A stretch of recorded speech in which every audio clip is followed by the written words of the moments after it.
Welcome to Magna TV. నేను మీ కృష్ణవేణి. శ్రీనివాస్ పరమ దుర్మార్గుడు. ఈ విషయం ఇప్పటికీ అందరికీ తెలిసిపోయింది, కొత్తగా నేను చెప్పడానికి ఏం లేదు. కానీ వాళ్ళ నేను ఒక 3 అంశాలని మీరు కన్విన్స్ అయ్యేలాగా ప్రూఫ్స్తో సహా చెప్పబోతున్నాను. ఒకటి, శ్రీనివాస్ అఘోరి కాదు అనే విషయం తెలిసింది, కానీ కన్ఫర్మేషన్ ఎలా అనేది చెప్తాను. రెండోది, ఈ శ్రీనివాస్కు వశీకరణం రాదు, తొక్క రాదు, అది కూడా మీకు నేను ఎట్లాగో చెప్తా. మూడోది, అందరూ కూడా పాపం వర్షిని అంటున్నారు. వర్షిని ఏం పాపం అనే అంత జాలిపడాల్సిన అమ్మాయి కాదు, షీ సో డేంజరస్, అది కూడా చెప్పబోతున్నా. ఈ 3 విషయాలు ఎలా అనేది ఇప్పుడు స్టార్ట్ చేద్దాం. ఇది శ్రీనివాస్ హెయిర్ స్టైల్. సాధారణంగా ఇప్పుడు చాలామంది అమ్మాయిలు అబ్బాయిలు కూడా చూస్తుంటారు కదా, మన హెయిర్ కొంచెం పెరగడానికి మనకి ఎంత టైం తీసుకుంటాం, మనం సంవత్సరాలు చూడాలి, అప్పుడు కానీ ఇంత పొడుగు అవ్వదు జుట్టు. ఒక 4-5 సంవత్సరాల క్రితం ఇంతగా హెయిర్ కలరు, ఈ స్టైల్స్ ఇట్లా ఉన్న శ్రీనివాస్ జుట్టు సడన్గా 4-5 సంవత్సరాల్లో, ఇప్పుడు మీరు రీసెంట్గా తన పెళ్లి వీడియోస్లో చూడండి, ఇంతెత్తు సిగలాగా ఉంది, మొత్తం జుట్టు కడితే పెద్ద బట్ట కట్టినంత జుట్టు ఉంది. అంత జుట్టు పెరగడం సాధ్యం కాదు. సో ప్రూఫ్స్తో సహా అది ఒరిజినల్ జుట్టు కాదు. అంటే సాధన చేసి జడలు కట్టే అంత జుట్టు పెంచుకోవాలంటే ఒక 20-30 ఏళ్ల కఠోర సాధన ఉంటే, అటువంటి దేహానికి ఎటువంటి సంస్కారాలు లేకుండా, అంటే హెయిర్ కట్టు, జుట్టు తడుపుకోవడము, హెయిర్ వాష్ చేయడం లాంటిది ఉండకుండా కఠోర సాధనలో ఉన్న వాళ్ళకి మాత్రమే జుట్టు జడలు కట్టి అంతగా పెరుగుతుంది. అసలు అంత పెరగలేదు. ఎందుకంటే ఇప్పుడు మార్కెట్లో ఉన్న రకరకాల హెయిర్ ట్రీట్మెంట్లు, హెయిర్ విగ్గులు దొరుకుతున్నాయి, ప్యాచెస్ దొరుకుతున్నాయి, అటువంటి ఒకటి తీసుకొని కొనుక్కొని పెట్టుకుంటున్నాడు. ఈ అమ్మాయిలతో ఎంజాయ్ చేసినప్పుడు వాళ్ళకి ఎట్లాగో తెలిసి వీడి నిజ స్వరూపం కనుక ఆ విగ్గు తీసి పక్కన పడేసి, లేదా తను కొనుక్కున్నది ఏదైతే హెయిర్ ఉందో తీసి పక్కన పడేసి హాయిగా అమ్మాయిలతో ఎంజాయ్ చేస్తున్నాడు. అది కూడా ఎట్లా ఎంజాయ్ చేస్తున్నాడో నేను చెప్తా. సో అది సాధన లేదు, తొక్కలేదు. ఇక్కడ ఒరిజినల్గా మనకి ఈ ఫేజ్ కనిపిస్తుంది కదా, హెయిర్ కలర్ కూడా అంటే చప్పరి బ్యాచ్. ఇక రెండోది, వశీకరణ రాదు. ఎందుకంటే వర్షిని ఇప్పుడు వెళ్ళిపోయింది. అందరు కూర్చొని ఏమంటున్నారు, వశీకరణ ఉంది, చేతబడి చేశాడు, వశీకరణ చేశాడు, అట్రాక్ట్ చేశాడు, అసలు ఇలా నీళ్ళల్లో కలిపి ఇలా ఫోన్ ఊతే పడిపోతుంది. ఏమీ లేదు. ఆ అమ్మాయికే వశీకరణం చేస్తే వర్షిని నిజంగా అమాయకురాలు అయ్యి ఉంటే, వశీకరణంతో వెళ్ళిపోయి ఉందనే నిజం అనుకుంటే, మరి రాధిక అనే అమ్మాయి వచ్చింది కదా, ఆ అమ్మాయి లా చదివింది. వశీకరణం వచ్చినోడు కేవలం వర్షినినే చేయడు కదా. ఇప్పుడు రాధిక తనకు అపోజిట్ మాట్లాడకుండా, బయటికి రాకుండా, ఈ శ్రీనివాస్ అనే వ్యక్తి ఏం చెప్పినా తలూపేలా, ఆ రాధిక నేను ఇప్పుడు వర్షంతో వెళ్తా, నువ్వు మాట్లాడకు అంటే మాట్లాడకుండా ఉండాలి కదా. వశీకరణ వచ్చిన వాడికి వర్షిని విషయంలో వశీకరణ వచ్చి రాధిక విషయంలో వశీకరణ రాకపోవడం ఉండదు. అంటే ఇక్కడ అమ్మాయిలు దేనికో లొంగిపోతున్నారు. సరే, బ్లాక్మెయిల్ చేస్తున్నాడా, బాధలు చెప్పుకుంటే నిజంగా ప్రేమ చూపిస్తే లొంగిపోతున్నారా, ఆ తర్వాత నిజ స్వరూపం తెలిసింది, రాధిక బయటకు వచ్చింది. ఇక్కడ వర్షిని బాధ చెప్పుకుంటే లొంగిపోవడం కాదు, ప్రేమ చూపడం కాదు, తొక్క కాదు. ఆ ప్రేమలు చూపిస్తున్న మగవాళ్ళు ఎంతమంది లేరండి. ఇదేం కాదు, ఫస్ట్ వాళ్ళ అమ్మా నాన్న కూడా తప్పు చేశారు. ఏదో ఆశ్రమం అని ఉంటాడు, డబ్బులు అని ఉంటాడు, గోల్డ్ చైన్స్ ఇచ్చారు, ఇవన్నీ కనిపించింది అక్కడ. ఎందుకంటే కొంచెం మనం వెనక్కి వెళ్తే వర్షినితో పాటు వాళ్ళ అన్నని పెళ్లి చేసుకున్నారన్నారు. ఒక ఇంట్లో తల్లిదండ్రులు ఒక ఏ అంగము లేని నేను అఘోరి నేను వచ్చిన కొడుకు బిడ్డకు పెళ్లి ఎట్లా చేస్తారండి వాళ్ళ కళ్ళ ముందు? అంటే డబ్బుకి ఎక్కడో లొంగారు, ఇది క్లియర్గా అర్థమవుతుంది. ఇప్పుడు వాళ్ళని విక్టిమ్స్ చేసి పాపం అనొద్దు, మనం న్యూట్రల్గా మాట్లాడుకుందాం. తర్వాత వర్షిని ఒక ఛానల్ లైవ్లో తను ప్రేమ అది ఇది అని చెప్తుంటే సనాతన ధర్మం అని సైగలు చేసి చిన్నగా గుసగుస చెప్తుంది. అంటే వశీకరణం కాదు, ఇద్దరం కలిసి ఎంజాయ్ చేద్దాం, సనాతన ధర్మం పేరు చెప్పి ఆశ్రమాలు కట్టి డబ్బులు తీసుకుని ఫుల్గా ఎంజాయ్ చేద్దామని వర్షినికి పిచ్చ క్లారిటీ ఉంది. ఆమెకు లగ్జరీస్ కావాలి, పేరు కావాలి, ఆశ్రమం కట్టుకోవాలి, ఎక్కడైనా లిమిటెడ్ మనీ వస్తుంది. కానీ ఆధ్యాత్మిక మార్గము, హైందవ ధర్మం, సనాతన ధర్మం అంటే కోట్ల డబ్బులు. ఇప్పటికే బయటికి రాని ఎంతోమంది రాజకీయ నాయకులు లక్షల పదవుల కోసం పూజలు చేయించుకొని ఇచ్చారంట. పరువు బయటకు వస్తే పరువు బొద్దు చెప్పుకోరు. కనుక ఇప్పుడు ఏమైనా అంటే హిందువులను ఎలా దోచుకోవచ్చు అంటే సనాతన ధర్మం, హైందవ ధర్మం, ఈ పేరు చెప్తే ఎవడైనా పాపులర్ అయిపోతున్నాడు. వీడికి ఉద్యోగం రాదు, చదువు రాదు, బతకలేడు. అందుకే ఏం చేయాలో అర్థం కాక ఈజియెస్ట్ మార్గం ఏముందబ్బా, చదువు రాకున్నా అబద్ధాలు ఆడుతూ బతికితే కోట్లు వచ్చేది ఏముంది షార్ట్ కట్ అంటే, ఇట్లా చిటికేస్తూ వచ్చేది ఏంటంటే బాబా, గురువు, అఘోరి, నాగ చదువు, సనాతన ధర్మం, ఆధ్యాత్మిక మార్గం. అది సక్సెస్ అయింది. ఎందుకంటే మనం నెలంతా పని చేస్తే 50,000 జీతం వేయడానికి చచ్చిపోతారు మేనేజ్మెంట్. కట్ చేస్తే గట్టిగా ఒక 6-7 నెలలు 1 ఇయర్ కాలేదు, 30 లక్షలు, 20 లక్షలు, 10 లక్షలు, చెక్కులు, గోల్డ్ చైన్లు, తర్వాత ఈయన కారులో అమ్మవారు విగ్రహాలు, అభిషేకాలు. మన ఇంట్లో దేవుడి విగ్రహాలు ఉన్న వైపు బై మిస్టేక్లో ఎవరైనా కాళ్ళు పెట్టి పడుకున్నా కూడా వెంటనే తిడతాం, అటువైపు కాళ్ళు పెట్టి ఇటు తిప్పుకొని, అంత భయపడతాం. ఆ కారులో అన్ని విగ్రహాలు, ఈ దరిద్రుడు ఆడవాళ్ళతో అదే కారులో ఎన్ని దరిద్రాలు చేయాలో అన్ని దరిద్రాలు చేస్తున్నాడు. వీడిని వస్తే ఎందుకు వదిలేయాలండి? తర్వాత పోలీసులకు, చట్టానికి, న్యాయ వ్యవస్థకు నాకు ఒక చిన్న డౌట్ జెన్యూన్గా.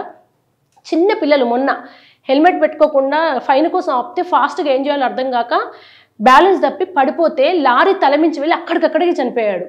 అంటే ఈ ట్రాఫిక్ పోలీసులకు, ఈ చట్టానికి, న్యాయానికి, టోల్ గేట్ దగ్గర అరే బాబు మీ మిషన్లో ప్రాబ్లం ఉంటే మేమేం చేయాలంటే కూడా లేదు మేడం అదేదా కాగండి అని కారు ఆపుతాడు టోల్ గేట్ దగ్గర. మనం వెళ్ళలేము, గంటలు గంటలు ఆగాలి, అది వాళ్ళ మిస్టేక్ ఉన్నా. అట్లాంటిది డైరెక్ట్ పుర్రల పెట్టుకొని, దేవుళ్ళ విగ్రహాలు పెట్టుకొని, భయంకరంగా కార్ని డెకరేట్ చేసుకొని, ఎముకలు పెట్టుకొని టోల్ గేట్ల దగ్గర ఆపకుండా వెళ్ళిపోతుంటే ఈ చట్టం, ఈ వ్యవస్థ, చిన్నపిల్లలు హెల్మెట్ పెట్టుకుని వాళ్ళు అన్నుంటే ఏదో ఒక బంకతోటి వాళ్ళను ఇబ్బంది ఇవన్నీ కనిపిస్తున్నాయి. ఈయనను ఎందుకు అరెస్ట్ చేయలేదు, ఎందుకు ఆపలేదు, ఈయన కార్ని ఎందుకు సీజ్ చేయలేదు, ఎందుకు చట్టానికి, న్యాయానికి లేదా పోలీసులకు ఈ శ్రీనివాస్ చేసి ఏ తప్పు దొరకలేదు, టోల్ గేట్లలో ఎట్లా అలో చేశారు, ట్రాఫిక్ పోలీసులు ఎందుకు పట్టుకోలేదు, సేమ్ నేను లేదా మీ దాంట్లో ఒకరు ఇట్లాగే సేమ్ ఒక ఏ లైసెన్స్, ఏ నెంబర్ లేకుండా, కార్ నెంబర్ లేకుండా మనం టోల్ గేట్లు దాటుతామా, అసలు ట్రాఫిక్ పోలీస్ ఎదురుగా ధైర్యంగా పోగలుగుతామా, ఎంతమందిని మధ్యలో ఇప్పుడు హైదరాబాద్ లేదా మన ఊర్లలో రోడ్డు మీదకి వెళ్తే ట్రాఫిక్ పోలీసులు సిగ్నల్ దగ్గర ఆపుతారు. వీళ్ళ విషయంలో మీరు ఎందుకు ఆపలేదు, దయచేసి మీరు బయటకు వచ్చి సమాధానం చెప్పండి. అంటే చట్టం అందరికి సమానం కాదు, పెద్దవాళ్ళకే కాదు, ఇట్లా ఏదైనా ముసుగు వేసుకొని వచ్చిన దొంగలకు కూడా మేము ఫేవరబుల్గా పనిచేస్తామని ప్రూవ్ చేశారు. ఇందులో డౌటే లేదు, మాకు ప్రూవ్డ్ ఇది. తర్వాత రెండోది, వర్షిణిని పాపం అనడం మానేయండి. వశీకరణ లేదని క్లియర్ అయింది కదా. ఎందుకంటే ఒకటే అడగండి, వశీకరణ ఉందని నిజమైతే ఆ రాధికను బయటికి రాకుండా ఎందుకు వశీకరణం చేయలేదు శ్రీనివాస్? వర్షిని వశీకరణం చేశాడు కదా, రాధిక బయటికి రావద్దు కదా. శ్రీనివాస్ ఏం చెప్తే అది తల ఊపుతూ ఇంట్లో కూర్చోవాలి కదా వశీకరణంతో. సో తొక్క వశీకరణ లేదు, దేనికో లొంగుతున్నారు, అది బాధక, ప్రేమక, డబ్బుకో, ఏదో ఒక బలహీనత చూసుకుంటున్నాడు, అక్కడ కొడుతున్నాడు. సో ఆమెకు ఈయన ఇస్తాన్న మాట ఏదో నిలబడలేదు, బయటకు వచ్చేసింది రాధిక. ఇక్కడ వర్షినికి ఏంటి, ఆమెను వాడుకున్నా వదిలేసినా ఇప్పుడు మొత్తం నువ్వే, నీకే డబ్బులని. తర్వాత ఆయన ట్రాన్స్జెండర్ కాదు, ఏమీ కాదు.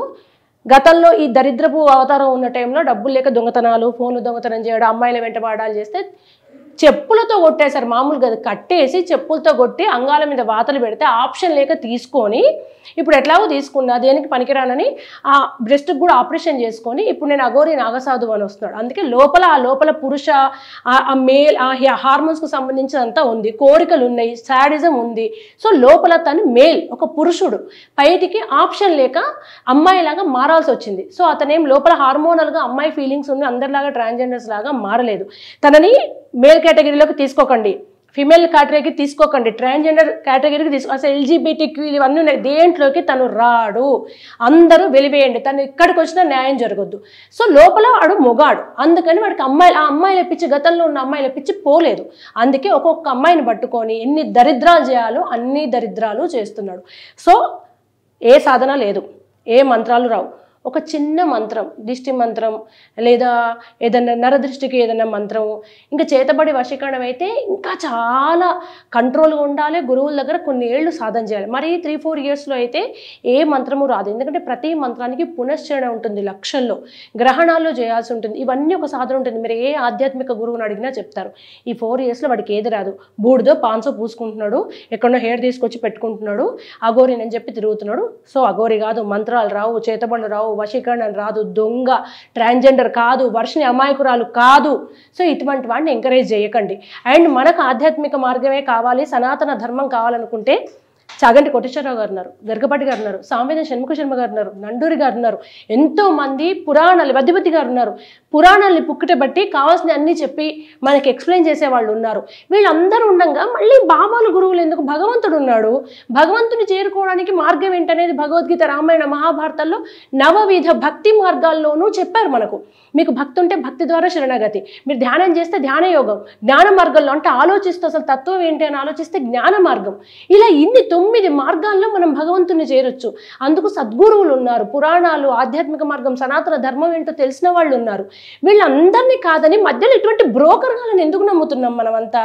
సో దయచేసి శ్రీనివాస్ గాడికి చేతబళ్ళు రావు, వశీకరణాలు రావు, వాడికి వచ్చని భయపడకండి. పెద్ద పెద్ద మీడియా వాళ్ళు కూర్చొని మీ ఇద్దరు కలిసి కూర్చోరా, ఒక పాట పాడరా, బ్రోకరిజం కాదు, ఇది జర్నలిజం, ఎథికల్ జర్నలిజం. మరి ఇంత దరిద్రంగా డబ్బులే కావాలి, వ్యూవర్షిప్ కావాలనుకుంటే ఒక మంచి సెంటర్ చూసుకొని ఇంకేదైనా పని చేసుకుంటే డబ్బులు, పాపులారిటీ ఎట్ ఏ టైం వచ్చేస్తాయి. కానీ దయచేసి దానికి మీడియా, ఛానల్, జర్నలిజం అని పేర్లు పెట్టుకోకండి. ఇప్పటికే జనాల్లో మీడియా అంటే అసలు ఒకప్పుడు ఒక 20 ఏళ్ల క్రితం మాకు ఏదైనా కష్టం వస్తే మీడియా వాళ్ళు ఆదుకుంటారనే దగ్గర నుంచి అసలు ఏది వ్యూవర్షిప్, ఏది పాపులారిటీ వస్తే వాళ్ళకే సపోర్ట్ ఉండే పరిస్థితి వచ్చింది. Day 1 నుంచి మ్యాగ్నా టీవీ ఈ శ్రీనివాస్కి ఆపోజిట్గా నిలబడ్డది. పెద్ద పెద్ద జర్నలిస్టులని గట్టిగా నోర్జించుకున్న వాళ్ళంతా ఇప్పుడు ఎటుపోయారో అర్థం కాదు.